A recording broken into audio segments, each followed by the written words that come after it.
Well, now the latest on the winter storm as we check back in with Jason and Betsy, who have been keeping an eye on these frigid temperatures. Hey, guys. Yeah, I mean, we're in it. This is it. And the good news is we are kind of coming over the peak right now, I think. And things are going to very, very slowly get better as we go through the weekend. But the warnings are still in play overnight tonight. That blizzard warning, Cuyahoga Lake, Geauga, Ashtabula counties, at least for now. If that lake snow band, which we'll talk about, comes on shore and stays, we could see that extended. Winter storm warnings in all the counties you see there in pink. And we're all under a wind chill warning because these wind chills 25 to 30 below zero continue tonight.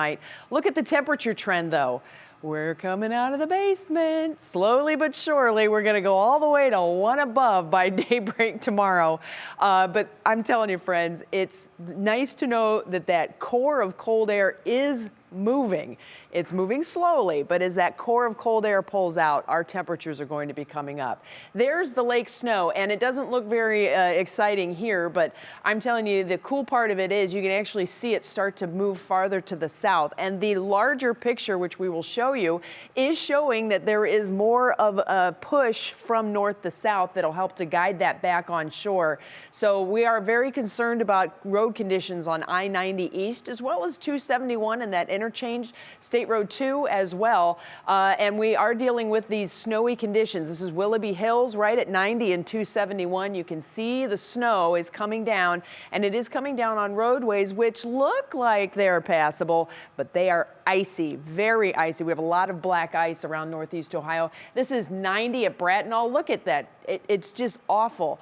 ODOT is out. They are plowing like crazy. They're salting, but there's a point where Mother Nature wins. We've talked about this many times, and the blowing snow and these frigid temperatures complicating things. Turnpike still closed out at US 250 in the State Route 2 area. You can see that we have that same scenario setting up with that blowing snow as well. Visibility's still reduced around the area. This is not going to get better. The good news is the wind gusts are going to start to come down in their overall speed, and we should see that improving. That will help to alleviate the blowing snow. It's also going to bring up our wind chills as we head through the night tonight. I'm sorry, I'm going to go over on my time because I have to show this. This is the coolest thing ever. This is the Seiche, okay? Those brisk southwest winds. We have a brand new record low water level on the west end of Lake Erie, some 7 feet. All the water from Lake Erie is getting pushed east. So this is a look at Rocky River from Laura Lazaro. The water is way out. Look how far off the beach here. That's the beach. And that water is way out. All of our water is being pushed to Buffalo. So we go to Buffalo from the Twitter account Weather Buffalo.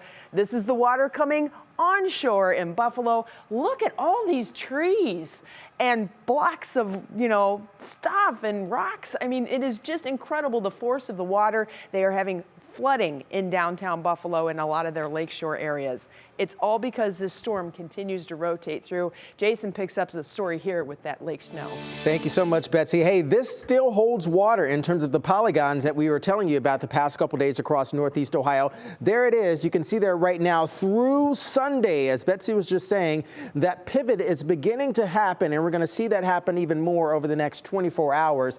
Where we see the highest totals, this is the zone that we're still seeing that, okay? As we were talking about a little bit earlier, that pivot that's happening, sort of like when you start to fishtail, if you're driving on some like water or, some flooded roadways or something like that, is that back end that's we're going to be talking about that's going to push some of these snows right into Northeast Ohio. Don't get caught up on this line here, okay? We just drew that on just to kind of show where that range is going to be in some of the highest levels. It could sag a little bit farther south, or it can go over a little bit as well, but this is the highest end, okay? So this is where that additional snowfall is going to be picking up. We're going to wind it up, Gwen Stefani, as this system is going to be strengthening and move over towards the north and east. That's also reflecting with some of our southwest winds coming in. These are sustained winds right now, nearly 30 miles per hour over in Mansfield. This is key territory in terms of getting some of those conditions really looming across the area. Over the next several hours, still got some of those snows continuing through the day for you tomorrow. They'll lighten up in the afternoon, and then also the temperatures will be settling back down, but the peak wind gusts are still expected to be anywhere from 40, 50, perhaps going up to 60 miles per hour. 24 hours ago, my goodness, look at this. Temperatures were 45 degrees warmer, but each and every day, your Union Home Mortgage 7-day outlook, We get better, we get brighter, and we also get warmer.